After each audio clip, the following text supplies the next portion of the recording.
اس کے بعد ایک اور سبق یہ کہ نبی کریم صلی اللہ علیہ وسلم کے آنے کا سال تھا. یہ وہی سال ہے عام الفیل، یعنی کہ دا ایئر آف ایلیفنٹس جس کو کہا جاتا ہے، کہ ایک ورلڈ کو میسج تھا کہ یہاں پہ کوئی مکہ مکرمہ میں ایک ایسا واقعہ پیش ہے، اور اب اس کے بعد ایک اور واقعہ پیش آنے والا ہے جو کہ یونیورسل افیکٹ ڈالے گا پوری دنیا پہ، یعنی کہ اللہ کے نبی کی پیدائش.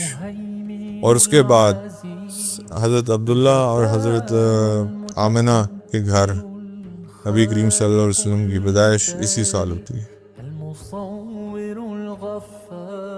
الحمدللہ رب العالمین، الصلاۃ والسلام علی رسول الکریم، اما بعد فاعوذ باللہ من الشیطان الرجیم، بسم اللہ الرحمن الرحیم. سورہ فیل،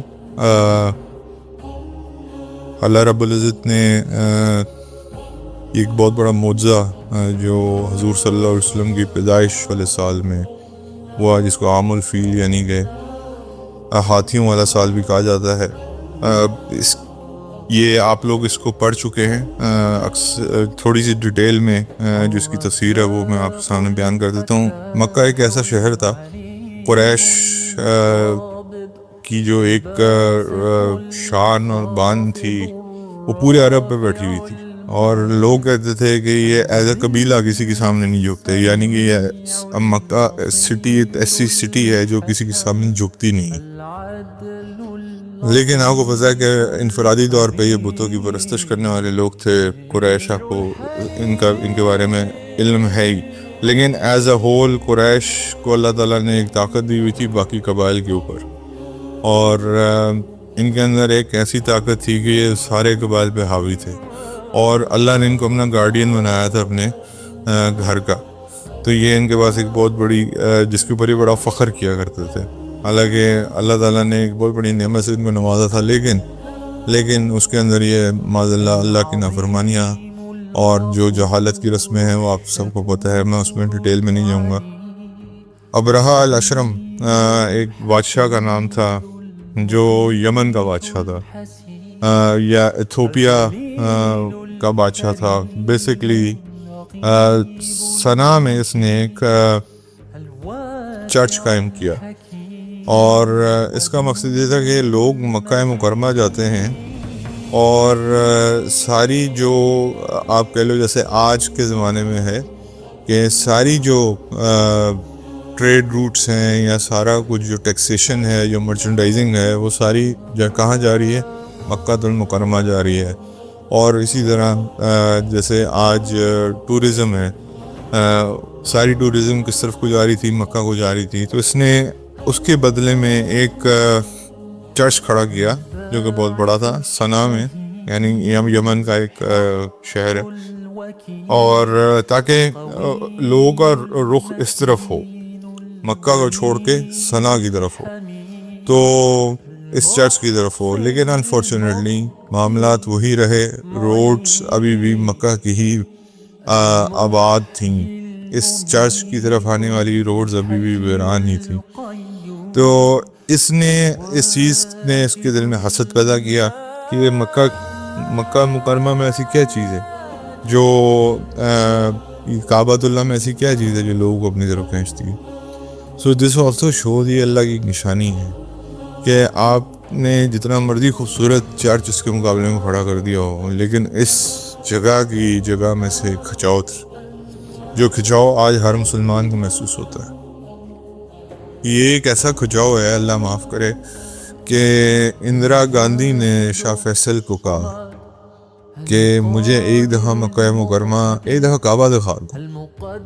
آپ کو پتہ ہے اس وقت ذرا ہمارے مسلمان کے لیڈران بھی ماشاءاللہ کچھ تقوی والے تھے، تو انہوں نے کہا کہ غیر مذہب کا داخلہ کی اجازت نہیں. اس نے کہا مجھے اوپر جہاز سے دکھا دو. اس نے کہا اوپر بھی حدود قائم ہے، اوپر سے بھی نہیں آپ گزر سکتے. اس وقت کے پریزیڈنٹ، امریکہ کے پریزیڈنٹ نے کہا کہ مجھے یہ مکہ دکھا دو، یہ کعبہ کیا چیز ہے؟ ٹی وی پہ میں دیکھتے ہیں، لیکن اس کے اندر کیا ایسی اٹریکشن ہے؟ یعنی کہ یہ اٹریکشن ابھی کی نہیں ہے، یہ شروع کی ہے، اور اس کے پیچھے وہ ایک دعا ہے، وہ ایک قربانی ہے جس کا سلسلہ میں نے آپ کو بتایا تھا جو حضرت ہاجرہ سے شروع ہوئی تھی. اور پھر حضرت ابراہیم اور اسماعیل علیہ السلام نے قربانیاں دیں اور دعا کی اس جگہ کے لیے کہ اللہ اس گھر کو ہمیشہ آباد رکھے. اور آپ کے سامنے آج الحمدللہ اس گھر کے ساتھ ایک جو میری اور آپ کی ایک ایمان منسلک ہے، وہ کسی بھی عام مسلمان کا بھی جو ہے وہ اس معاملے میں جو ہے آپ اس کی دل آزاری نہیں کر سکتے. خیر، اس نے پھر یہ فیصلہ کیا، یعنی کہ یہ جو حسد تھا یہ ایک ڈسیژن میں بدل گیا. اور ڈسیژن آپ کو پتہ ہے، حسد جیسے میں نے آپ کو بتایا تھا، جب آپ کسی چیز سے حسد کرنا شروع کر دیتے ہیں تو پھر آپ بغیر سوچے سمجھے اس کے خلاف ایکشن لینا شروع کر دیتے ہیں. اور اس نے فیصلہ کر لیا کہ میں اب اس خانہ کعبہ کو گرا کے چھوڑوں گا معاذ اللہ، کیونکہ this is becoming a problem for می.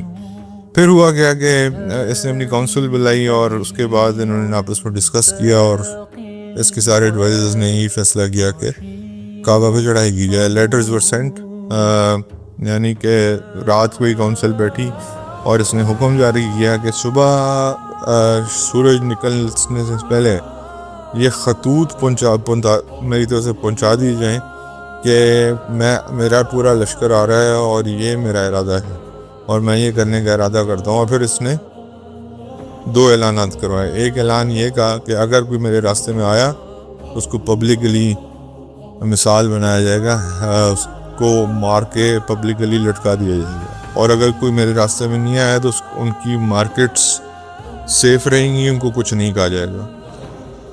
اس کے بعد کئی علماء نے یہ بھی لکھا کہ حسد بھی ہے، اور کئی علماء نے یہ بھی لکھا کہ ایک انسلٹ بھی تھی اس کی، کہ بیسیکلی اس نے اتنا بڑا ایک چرچ کھڑا کیا اور وہ ناکام ہو گیا وہ منصوبہ اس کا اللہ کے سامنے، اور وہ انسلٹ اسے برداشت نہیں، and then he tick this decision. اچھا، اس کے بعد یہ وہ جو لیٹر بیررز تھے، وہ ابھی اس وقت مہر جو لگتی تھی نا، وہ اتنی آپ کو پتہ ہی ہوگا کہ وہ اس طرح نہیں ہوتی تھی جیسے آج ہماری اسٹیمپیں ہوتی ہیں. وہ ایسی ہوتی تھی کہ وہ ایک چیز سے گرم کر کے لگائی جاتی تھی. وہ کہتے ہیں مکہ پہنچنے تک وہ مہریں بھی ٹھنڈی نہیں ہوئی تھیں ابھی تک، یعنی کہ اتنی جلدی تھی اس کو. تو پھر ہوا کیا کہ مکہ پہنچے اور یہ میسج پہنچا دیے گا. پیچھے مین آرمی نے بھی مارچ کرنا شروع کیا. کچھ جو نوجوان تھے وہ جو نیرو ویلیز تھیں اس کے اندر آگے چلے گئے مکہ کے اندر، اور انہوں نے سوچا کہ ہم ان کو ریزسٹ کریں گے. خیر، جب انہوں نے ریزسٹ کیا، کچھ لوگوں نے کہا کہ نہیں، ہم ریزسٹ نہیں کریں گے، ہم پیچھے رہیں گے اور اس معاملے کو کے اندر نہیں پڑیں گے. تو جنہوں نے ریزسٹ کیا ان کو لٹکا دیا گیا مار کے، پبلک اس کے لیے کہ کوئی بھی دیکھے کہ کسی نے ابراہہ کی فوج کو ریزسٹ کیا ہے تو اس کے ساتھ کیا ہوگا. اس کے بعد جو فوج آگے تھی، جو لوگ کچھ آگے تھے، انہوں نے کیا کیا کہ مکہ کی جو بڑی فیملی تھی ان میں سے کچھ لوگوں کو ہوسٹیجز بنا لیا، ہوسٹیج بنا کے اپنی فوج میں شامل کیا اور ان کو آگے چلایا کہ ہمیں گائیڈ کرو ایگزیکٹ راستہ جو ہے، تاکہ لوگوں کو سبق ملے اور لوگوں کے اندر خوف طاری ہو. تو اس کے بعد حضور صلی اللہ علیہ وسلم کے دادا حضرت عبد المطلب جو ہیں وہ قریش کے سردار تھے، آپ کو پتہ ہے، اور انہوں نے سارے قریش کے بڑوں کو بلایا اور ان سے مشورہ کیا، اور مشورہ کرنے کے بعد یہ فیصلہ ہوا کہ ہم ان کے سامنے لڑائی نہیں لڑیں گے، کیونکہ یہ فوج بہت بڑی ہے، اور اگر ہم نے ان کے سامنے لڑائی لڑی، ہم اللہ سے کہ حضور اللہ سے دعا کریں گے کہ اللہ اپنے گھر کی پروٹیکشن فرما. اور یہ سارے جو ہیں ویلی کے اندر اوپر جا کے بیٹھ گئے، اوپر ویلیز کے اندر بیٹھ کے، اور ویلیز کے اندر یہ بیٹھ کے اب یہ منظر دیکھ رہے ہیں. مارکیٹس کلوز کر دی، سب کچھ بند کر دیا، and they went to the hills, اور وہاں بیٹھ کے اللہ سے دعا کرتے رہے، ساری رات اللہ سے دعا. اس کے بعد یہ واقعہ بھی ہوا ہی تھا. تو حضرت عبد المطلب کے کچھ کیملز، یہ ہم نے سیرت النبی میں پڑھا تھا صلی اللہ علیہ وسلم میں، کہ 200 کے قریب حضرت عبد المطلب کے کیملز جو ہیں وہ باہر چر رہے تھے چراگاہ میں، تو ابراہا نے ان کو اپنے کنٹرول میں لے لیا. تو کچھ شیپرڈز نے آگے باہر سے بتایا, اور جو مرچنڈائزرز باہر سے آتے تھے کاروبار کے لیے, وہ آ کے خبر دیا کرتے تھے کہ باہر یہ ہو رہا ہے, باہر وہ ہو رہا ہے. اس کو خبریں ایسی ہی ملتی تھیں, کمیونیکیشن سسٹم یہی ہوتا تھا.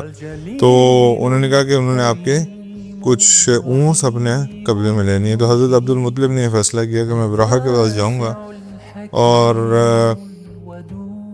اپنے اونٹ جو ہے وہ اسے چھڑوا لے. حضرت عبد المطلب جو ہیں خود ابراہا کے پاس گئے, اور ابراہا سمجھا کہ یہ شاید میرے سے بات کرنے آئے ہیں, قریش کے نمائندے ہیں, ان کے ہیڈ ہیں, کہ خانہ کعبہ کو مت کرائیں. تو حضرت عبد المطلب نے ایسی بات ہی نہیں کی. انہوں نے کہا میرے 200 اونٹ آپ نے قابو کر لیے ہیں فور نو ریزن, کوئی چھوڑ دیں, میں نے تو کوئی ریزسٹنس آپ کو دی نہیں. آئیں اللہ کے گھر کی طرف آئیں, اٹس اوپن. تو وہ آگے سے ابراہا الاشرم جو ہے وہ حیران ہو گیا کہ یہ اونٹوں کے لیے میرے آ رہی, you are here for your camels. میں سمجھ رہا تھا کہ تم اللہ تعالیٰ کے گھر کی بات کرنے آؤ گے یا میرے سامنے گریہ زاری کرو گے, کیونکہ تم کیملز کی بات کر رہے ہو. تو حضرت عبد المطلب نے کہا کہ دیکھو کیملز میرے ریلیز کر دو, ان کا اونر میں ہوں, اس گھر کا اونر اللہ ہے, تو اس کی اونرشپ اس کے پاس ہے, ہی ول پروٹیکٹ ہمسیلف. میں اپنی اونرشپ کی چیز لینے آیا ہوں, مجھے میری اونرشپ چیز واپس کرو. That's it. ابراہا نے ہے وہ 200 اونٹ واپس کر دی. اب ان کے آگے سب سے آگے, اچھا عربیوں نے کبھی ایلیفنٹس بھی نہیں دیکھے تھے, بعد میں پھر ایک یہ اس وقت دیکھے تھے, اور ایک بعد میں قادسیہ کی جنگ میں دیکھے. اور ایلیفنٹس کے آگے گھوڑے بھی بدک جاتے تھے, ان کو بھی تکلیف ہوتی تھی.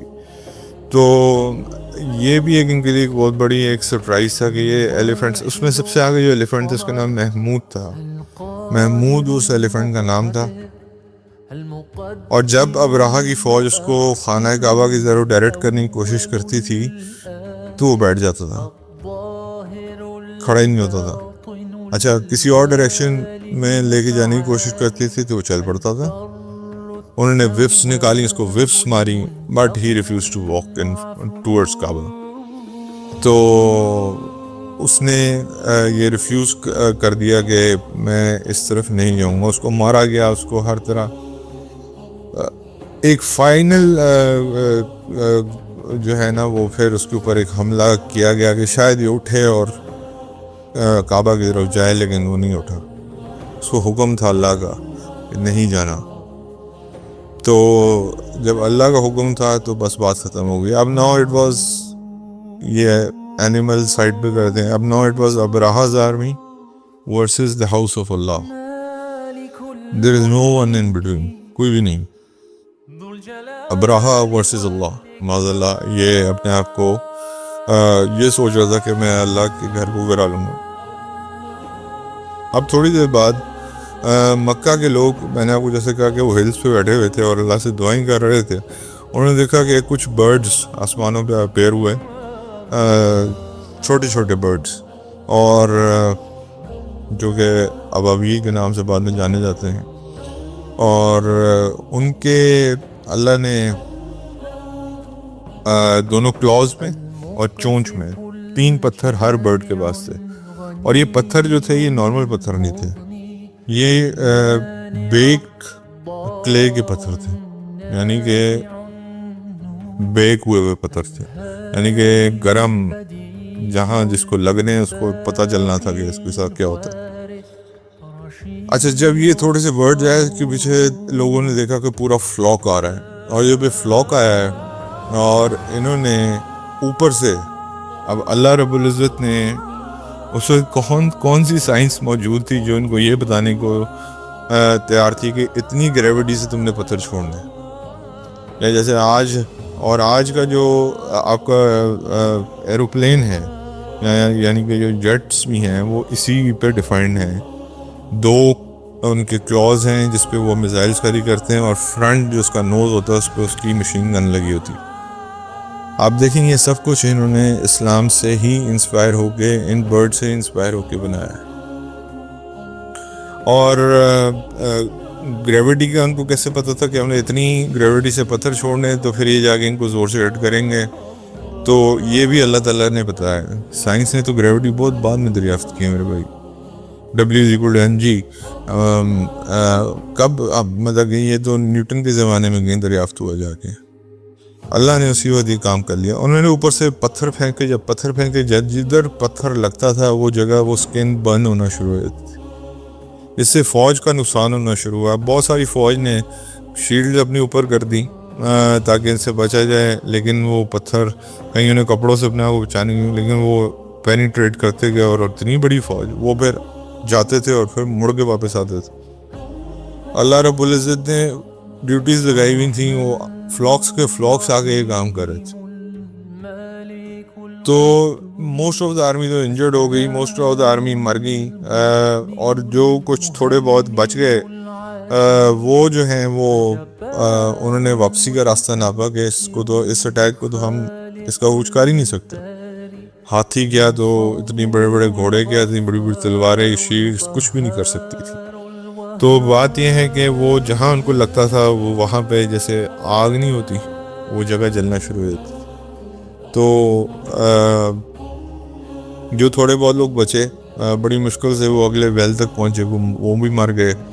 کچھ چند لوگ کہتے ہیں شاید واپس خیریت سے پہنچ سکے. اب راہ صاحب کا کیا بننا, جو بڑا گھمنڈ میں آیا تھا اللہ کے گھر کو برانے کے لیے. اب راہ کے ساتھ اللہ نے کچھ اسپیشل معاملہ کیا, اور وہ یہ تھا کہ اس کو جہاں جہاں سٹونز لگتے تھے اس جگہ سے اس کی فلیش گرتی جا رہی تھی, یعنی کہ he started to melt. باقی وہ تو برنز ہو رہے تھے نا, اس کی فلیش وہاں سے اترتی تھی. اب آپ سوچیں کہ فنگر پہ لگا ہے تو فنگر کی فلیش چھوڑ گئی, ختم, پیچھے کیا رہے گی, ہڈی. تو اس کو جہاں جہاں چیزیں لگ رہی تھیں ایسا ایسا اس کی وہ فلیش وہاں سے تڑک تڑک نیچے گر رہی تھی. He started to melt. اور اس کو آیا وہ بڑی ٹھاٹ باٹ سے تھا ایلیفنٹ پہ بیٹھ کے, اور واپس ہو گیا کس پہ, اسٹیچر پہ. اور سانس اتنی بھی نہیں باقی تھی کہ کوئی آرڈر دے سکے. تو ایونچولی تھوڑا سا مکہ مکرمہ کے باہر نکلنے کے بعد he was a total skeleton. ختم کہانی, خلاص ختم. اب راہ کی کہانی اللہ نے ختم کر دی. تو اس صورت میں ہمیں سبق کیا ملتا ہے؟ 3 سے 4 سبق ہیں. پہلا سبق یہ ہے کہ قریش نے اتنا بڑا معجزہ دیکھا, اتنا بڑا معجزہ کہ اللہ رب العزت نے گھر کو بچایا, لیکن وہ وہی والی بات کہ توحید پرستی پہ نہیں ہے. ان کو شاید یہی لگا کہ عزا یا لات یا منات یا یہ جو ان کے خدا تھے معاذ اللہ ان کی کوئی ہیلپ آئی, اللہ معاف کرے. لیکن قریش ایز اے ہول سیدھے نہیں ہوئے. دوسری چیز یہ جو میں آپ سے گریویٹیشنل فورس کی بات کر رہا ہوں کہ گریویٹیشنل فورس کس نے ڈیفائن کی ہے؟ آج زمین پہ آدم علیہ السلام کو جو بھیجا گیا تھا تو آدم علیہ السلام کے ہوا میں اڑتے تھے, used to walk on the floor. تو گریویٹیشنل فورس تو اللہ نے اس وقت کی بنا دی ہوئی. تو آج سائنس کیسے اسلام کو چیلنج کر سکتی ہے؟ اور کیا ان ابابیلوں کو کیسے پتا تھا کہ ہم نے کس فورس سے کس جگہ سے یہ سٹون ڈراپ کرنا ہے؟ اس کا مطلب کہ اللہ کا آرڈر تھا ان کو کہ تم نے اس جگہ سے اس ہائٹ سے یہ چیز ڈراپ کرنی تھی, اور آپ کو ہوتا ہے جتنی ہائٹ سے جو چیز ڈراپ کی جائے اتنی زور سے لگتی ہے. اس کے بعد ایک اور سبق یہ کہ نبی کریم صلی اللہ علیہ وسلم کے آنے کا سال تھا. یہ وہی سال ہے عام الفیل, یعنی کہ دا ایئر آف ایلیفنٹس جس کو کہا جاتا ہے, کہ ایک ورلڈ کو میسج تھا کہ یہاں پہ کوئی مکہ مکرمہ میں ایک ایسا واقعہ پیش ہے, اور اب اس کے بعد ایک اور واقعہ پیش آنے والا ہے جو کہ یونیورسل افیکٹ ڈالے گا پوری دنیا پہ, یعنی کہ اللہ کے نبی کی پیدائش. اور اس کے بعد حضرت عبداللہ اور حضرت آمنہ کے گھر نبی کریم صلی اللہ علیہ وسلم کی پیدائش اسی سال ہوتی ہے. تو دس واز, یہ ایک اعلان تھا جو اللہ رب العزت نے اس واقعے کے ذریعے اپنے نبی کے آنے کا کر دیا کہ میرا آخری نبی آ رہا ہے اور یہ پوری دنیا کے لیے ایک میسیج لے کے آئے گا which will be the last message from me and he will tell it to the others. تو بیسکلی سورہ فیل میں یہی سارا یہ اس کے اسباق ہیں کہ مجھے اور آپ کو پتہ نہیں چاہیے، کیونکہ یہ صورتیں میں آپ بار بار کہہ رہا ہوں کہ ہم نمازوں میں پڑھتے ہیں. اس کا ترجمہ بھی میں کر دیتا ہوں. الم تر کیف فعل ربک باصحاب الفیل. نبی کریم صلی اللہ علیہ وسلم کو اب دیکھیں سورہ فیل کے وقت اللہ کے نبی پیدا بھی نہیں ہوئے تھے، اس وقت نہیں پیدا ہوئے تھے، لیکن قرآن میں اس کا ذکر آنے کا کیا مطلب ہے کہ لوگ جو یہ معاذ اللہ نعوذ باللہ حضور صلی اللہ علیہ وسلم پہ بہتان بازی کرتے ہیں کہ یہ خود گھڑ لیا گیا ہے قرآن. سب سے بڑی دلیل یہ ہے کہ اللہ کے نبی تو تھا ہی نہیں دنیا میں سوئے جب یہ واقعہ ہوا ہے. اللہ کے نبی کو کیسے پتہ ہے واقعہ ہوا؟ اللہ نے بتایا through his divine knowledge. تو علم ترى کیف فعل ربک باصحاب الفیل، کیا نہیں دیکھا آپ نے کہ کیا آپ کے رب نے ہاتھی والوں کے ساتھ جو کیا آپ کے رب نے ہاتھی والوں کے ساتھ. فیل بیسکلی ہاتھی ہو کہتے ہیں. اور علم یجعل قیدہم فی تضلیل، کیا نہیں کر دیا ان کو ان کا داؤ غلط. تضلیل یعنی کہ کیا نہیں میں نے ان کی تضلیل کی، ذلت سے ان کا داؤ جو یہ کرنے آئے تھے کیا وہی ان کے اوپر الٹا نہیں پھیر دیا. اس کے بعد وہ ارسل علیہم طیرا ابابیل، اور بھیج دیے ہم نے اس پہ پرندے جھنڈ کے جھنڈ، یعنی کہ فلاکس آف ابابیلز کیم. اور ابابیل اتنا سا ہوتا ہے، ذرا آپ اس کو دیکھیے گا کتنا سا ہوتا ہے. ایک اور سبق جو مجھے اور اللہ یہاں پہ میں مس کر کے ہوں آپ کو بتا رہے ہیں کہ ایلیفنٹس ہوں یا چاہے میسو آرمی ہوں، اللہ نے جب ختم کرنا ہوتا ہے نا تو اللہ حقیر ترین چیز سے انسان کو ختم کرتے ہیں. نمرود کا واقعہ میرا اور آپ کے سامنے، مچھر سے اللہ نے مارا اس کو. اللہ کی یہ ساری فورسز ہیں، اللہ کو کوئی بڑی فورس نہیں چاہیے. اللہ اپنی چھوٹی چھوٹی فورسز سے، آرمی سے یہ بڑی بڑی فوجیں تباہ کر دیتے ہیں. اس کے بعد ترمیہم بحجارۃ من سجیل، جو پھینکتے تھے ان پر پتھر کھنگر کی، یعنی کہ وہ والے جو وہ والے پتھر ہوتے ہیں جو کیا ہوتے ہیں، جو کہ بیگ سٹونز ہوتے ہیں. وجعلہم قاسم معقول، تو اس نے کر دیا ان کو ایسا بوس جیسے کھایا ہوا، یعنی کہ میں نے آپ کو بتایا جس طرح یہ ڈیزالو ہوئے ہیں اور ختم ہوئے ہیں تو اللہ تعالیٰ نے ان کو تباہ و برباد کر دی. یہ صورت آپ اور میں یا جو مسجد کے امام صاحب ہوتے ہیں اکثر تلاوت کرتے ہیں. تو یہ واقعہ میرے اور آپ کے سامنے ہونا چاہیے کہ nobody can challenge Allah, nobody can dare try to challenge Allah. کہ چاہے اس کے پاس جتنی مرضی طاقت ہو، چاہے اس کے پاس جتنی مرضی might who, Allah is Allah. And when we talk Allah is Allah, then we should also know the fact Ma'azallah, summa ma'azallah, summa ma'azallah, we are in a state of war with Allah subhanahu wa ta'ala. Also, in the shakal of sood, in the shakal of interest.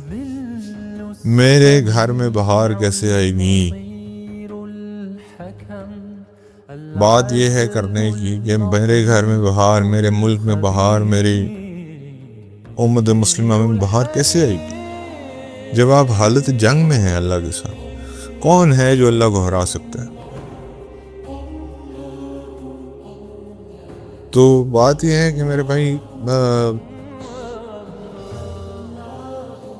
آپ جتنی مرضی financial systems لے آئیں، جو مرضی عقل مند بندہ لے آئیں، سود ختم نہیں ہوتا، یہ جنگ جاری ہے. یہ اللہ معاف کرے آپ کا فائنینس سسٹم ٹھیک نہیں ہوگا، یہ غربت ایسی کی ایسی رہے گی، یہ ذلت ایسی کی ایسی رہے گی. کیوں؟ کیونکہ آپ ان اے اسٹیٹ آف وار ہیں معاذ اللہ، اور وہ بھی کس سے؟ اللہ اور اس کے رسول سے. اللہ ہمیں ہدایت نصیب فرمائے.